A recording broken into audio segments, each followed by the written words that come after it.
బ్రిడ్జ్కి గ్రామ పంచాయతీ స్టార్ట్ అయింది, మున్సిపల్ ప్రారంభమైంది, జిహెచ్ఎంసీ అయినా కాలేదు. ఇంకెప్పుడైతుందో కూడా తెలియదు. నా పెళ్ళప్పుడు స్టార్ట్ అయింది, ఇప్పుడు మా పిల్లలు పెళ్లికి వచ్చి ఇంకా అయితలేదు. మా పిల్లలు కూడా పెళ్లి అయితే అడుగుతున్నారు, డాడీ మనం అటు భక్తాలకు పెళ్లి చేసుకుంటే ఎట్లా అంటే, లేదు బిడ్డ మన బ్రిడ్జ్ కాదు, మనం బైపాస్ నుంచి వెళ్ళిపోవాలని చెప్పిన. ఆ విధంగా వచ్చింది పరిస్థితి అనేది. మీరు అందరు కూడా సీరియస్ గా తీసుకొని,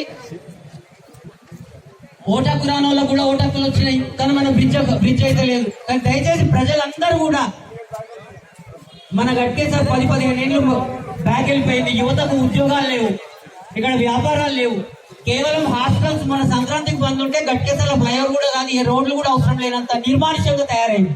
కాబట్టి మీరు అందరూ కూడా ఆలోచించాలి. ఈ విధంగా ఎంతో అద్భుతంగా ఒకే రోజులు ఇంత పెద్ద గ్యాదరింగ్ అనేది నేను ఊహించలేదు. దానికి ఒకసారి గట్టిగా మీ అందరికీ మనమే కాబట్టి మీరు దయచేసి మీరు ఆలోచించండి, మనం ఎటు వస్తున్నాం. ప్రజలారా మీరు కూడా ఆలోచించండి. ఇక్కడ అన్ని పార్టీలలో రాజకీయ నాయకులతో ఉన్నారు, అందరు రాజకీయాలను. ఆ రాజకీయ నాయకులకు పక్కకు పెట్టి, రాజకీయం పక్కకు పెట్టి బ్రిడ్జ్ కోసమే మాత్రం పోరాడాలి మనము.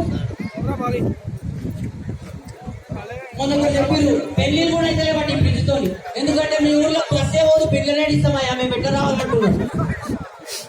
బాబా పెళ్లి కాని వాళ్ళు చాలా మంది బాధపడతారు. లక్కీగా మాకు పెళ్లి అయిపోయింది.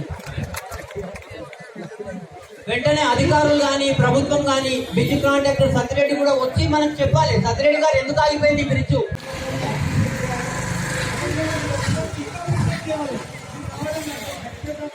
ఈ యూనిట్